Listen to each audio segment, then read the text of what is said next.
अस्सलाम वालेकुम दोस्तों, आज की वीडियो में हम कुवैत की एक बिग और ब्रेकिंग न्यूज़ जो है वो आप तमाम दोस्तों के साथ यहाँ पर शेयर करने वाले हैं। ये न्यूज़ जैसा कि आप लोगों को मालूम था कि जुमेरात को कैबिनेट की जो है वो बैठक होने वाली है, जिसमें कर्फ्यू के हवाले से जो है वो अहम ऐलान किया जाने वाला है। और सब लोग यही उम्मीद कर रहे थे कि 31 मई से जो कर्फ्यू है वो ख़त्म कर दिया जाएगा, लेकिन यहाँ पर कर्फ्यू जो है 31 मई से अभी कुवैत के तमाम इलाकों में जो है वो ख़त्म नहीं किया गया है। कुछ इलाकों में यहाँ पर छूट दी गई है, जबकि कुछ इलाकों में यहाँ पर 24 घंटे का कर्फ्यू जारी रहेगा। तो जिन इलाकों में 24 घंटे का कर्फ्यू जारी रहेगा उन इलाकों का यहाँ पर जिक्र करते हैं। फरवनिया के कुछ एरिया स्टेट नंबर 60, 120, 520 और 129 यानी कि फरवनिया के इन स्टेट में जो है वो 24 घंटे का कर्फ्यू जारी रहेगा। इसके अलावा हावली और अल नुगरा में भी 24 घंटे का कर्फ्यू जो है वो जारी रहेगा, जबकि खैतान ब्लॉक नंबर 4, 6, 7, 8 और 9 में भी 24 घंटे का कर्फ्यू जो है वो जारी रहेगा।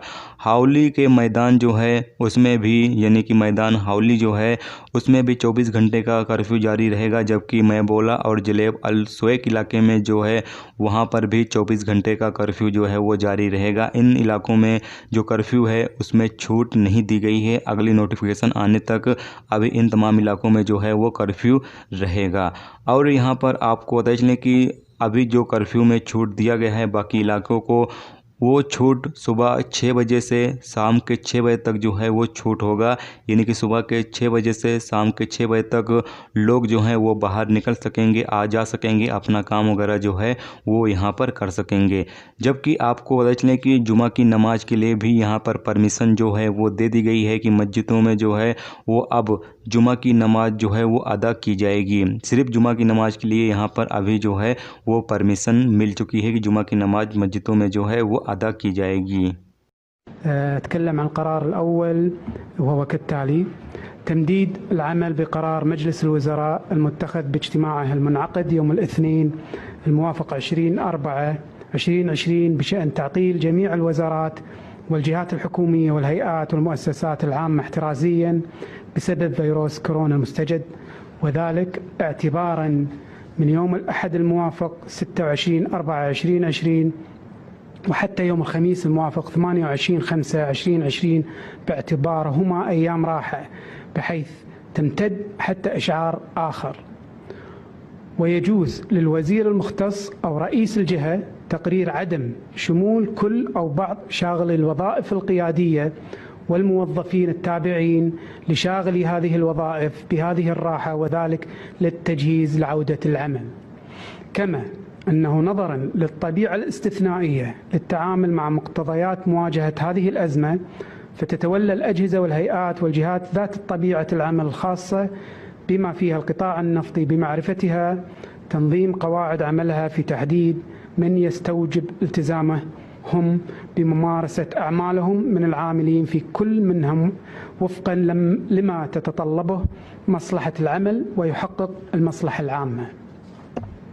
ثانيا: تعديل مدة حظر التجول بالبلاد ليكون من الساعة 6 مساء وحتى الساعة 6 صباحا يوميا، اعتبارا من يوم السبت الموافق 30/5/2020 وحتى إشعار آخر.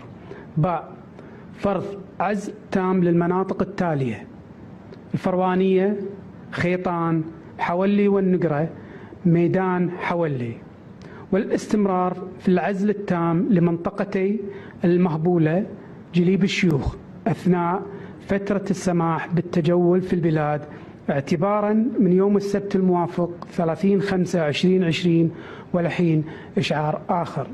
تكليف نائب رئيس مجلس الوزراء ووزير الداخلية ووزير الدولة لشؤون مجلس الوزراء باتخاذ التدابير والإجراءات اللازمة لفرض حظر التجول الجزئي في البلاد وإعداد الضوابط والآليات التفصيلية بهذا الشأن.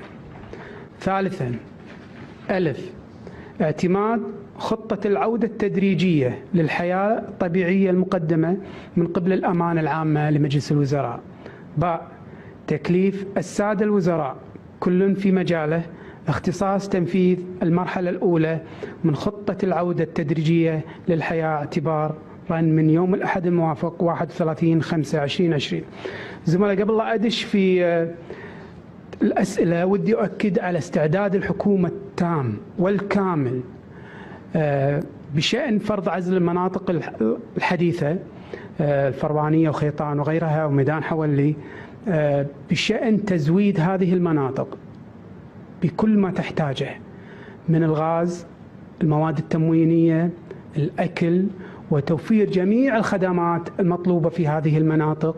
فنؤكد مرة أخرى سوف تقوم الفرق المختصة في جميع الوزارات مثل ما قامت الحكومة خلال الشهر الماضي في المهبولة وجليب الشيوخ. نؤكد مرة أخرى قيام الحكومة بتوفير كل سبل الراحة وجعل هذه المناطق آمنة متوفرة فيها عيشة الحياة.